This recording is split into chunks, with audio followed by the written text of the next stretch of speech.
So welcome back to the review section. I want to go back to what Aziz was talking about a bit because her topic and her video started out quite lightly, but she quickly urged viewers and fans to look up the ongoing crisis in the Chinese province and matter-of-factly details some horrifying allegations. Matter-of-factly.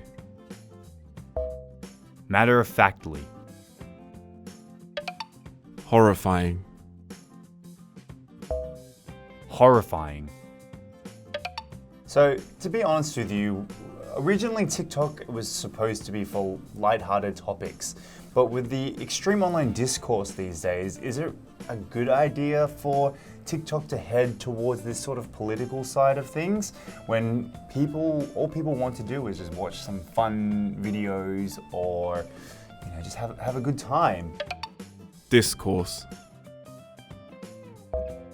Discourse.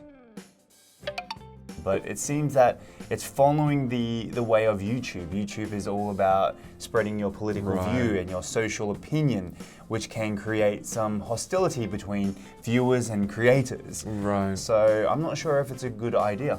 Right, exactly. And YouTube actually implemented a lot of policies because of this. I know advertisements were hit hard. And TikTok has the same kind of recommended feed, but I do know that restrictions aren't really in place when you compare it to YouTube. So these kind of political TikToks can kind of get mixed together. But, well, do you think that politics and comedy mix? Like, how would you react if you were trying to find something, I guess, quite lighthearted, but it kept coming up with some sort of serious political message? So I don't feel as though they really mix on social media. Yeah. In stand-up comedy, sure, some people are known for their kind of political humor. But in social media, it's a bit hard to say. I do feel like there's a place for it, but it should be very strictly categorized, and only people who are interested in it should kind of be allowed to see it.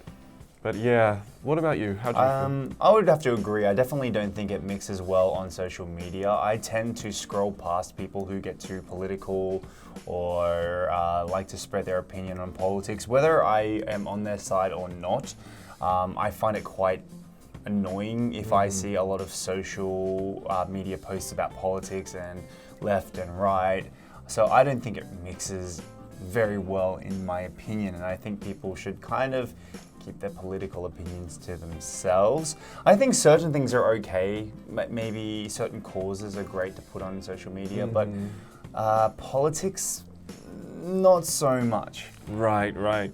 Well, I'm curious because think about the social media app that you use the most. Like, how would you describe the average user, and do you kind of fall into that category? See, I use Instagram the most. There are so many different kinds of people on Instagram that I try to avoid being like people that I find cringy or corny. So, as an example, there's a friend I follow who is very much into Instagram and thinks that people are interested in her reactions to things, and I don't think anyone's interested in her reactions to things.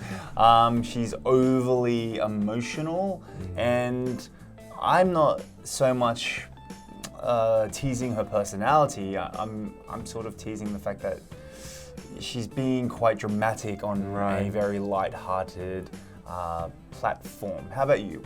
Yeah, I also use Instagram the most, although I have cut back a lot these days.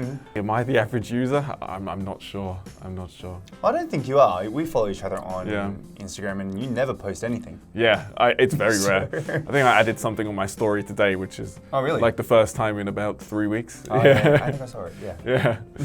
So that does it for our review section, and we'll see you in the next unit.